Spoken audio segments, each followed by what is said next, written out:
Hello guys, আবারও চলে আসলাম আপনাদের মাঝে নতুন কিছু নিয়ে। তো এই যে দেখতে পাচ্ছেন, আমি এখন আছি সুনামগঞ্জ শহীদ মিনার। এটাকে বলে একদম বর্ডার, যে বাজার আছে বাজারের পাশাপাশি শহীদ মিনারটা, তো একদম বর্ডারের সাথে এই শহীদ মিনার। তো এই যে দেখতে পাচ্ছেন, এই যে মুক্তিযোদ্ধার কবর এটা। আর এই যে দেখতে পাচ্ছেন মানুষ, লোকজন, পর্যটক আসছে ঘোরার জন্য। তো ঈদের দ্বিতীয় দিন তো অনেক লোকজন, এমনিতেও লোকজন আসে শুক্র শনিবার, এই 2 দিন লোক আসে। আর এমনিতে লোক একটু কম আসে, তো ঈদের সময়টা একটু বেশি পর্যটক আসে। তো এই যে দেখতে পাচ্ছেন শহীদ মিনারের যে মেইন গেট, এই গেট হলো সেটি। আর এই যে মাঠ, কিন্তু এটি শহীদ মিনারের পাশে মাঠ, বিশাল বড় একটি মাঠ। আর এই যে দেখতে পাচ্ছেন লোকজন দেখা যাচ্ছে। আর এটি হলো এই যে একটি বানানো হয়েছে, মূর্তি বানানো হয়েছে। এই যে দেখতে পাচ্ছেন, এখানেও মানুষ, লোকজন আইসা ছবি ওঠা, ভিডিও করে। এই যে দেখতে পাচ্ছেন, তো অনেক সুন্দর দৃশ্য।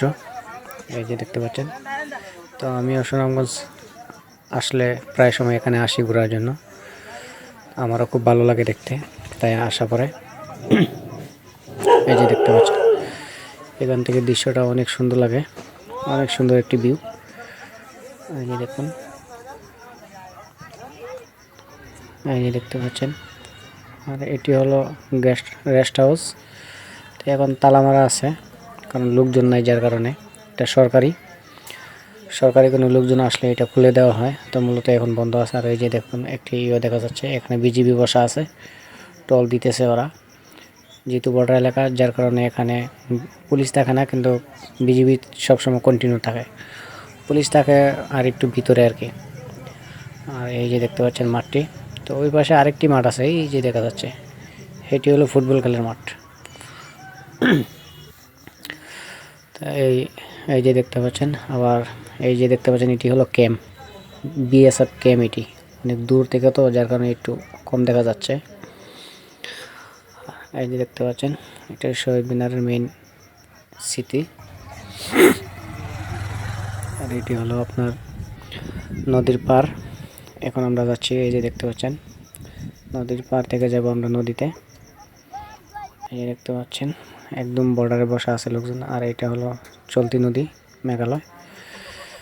এই দেখতে পাচ্ছেন, নদী কিন্তু একদম শুকনা, কারণ এদিকে বৃষ্টি খুব কম হয়েছে, তো যার কারণে নদীতে কোনো পানি নেই। এখনও নদী দিয়ে হাইটে যাওয়া যায়, এগুলো বুঝেন, পানি একদম নাই বললেই চলে। তো এই যে দেখতে পাচ্ছেন, পর্যটক দেখা যাচ্ছে অনেক দূর থেকে। এই যে দেখতে পাচ্ছেন, তো গ্রামে যারা আছে ওরা তো এখানে যাওয়া আসা করে, নদী দিয়ে কোনো সমস্যা নেই। যে ডুবে পানিতে পরে মারা যাবে এরকম কোনো ডর নাই, কারণ পানির স্রোত নাই, একদম হাইটে যাওয়া যায়। এই যে দেখতে পাচ্ছেন, এগুলো পর্যটক। এই যে দেখুন, এই যে অনেক সুন্দর পরিবেশ। তো আপনারাও চাইলে এসে ঘুরে যেতে পারেন, কারণ অনেক সুন্দর নিরিবিলি পরিবেশ, যে কেউ এসে এখানে ঘুরতে পারে। আপনিও চাইলে আসতে পারেন।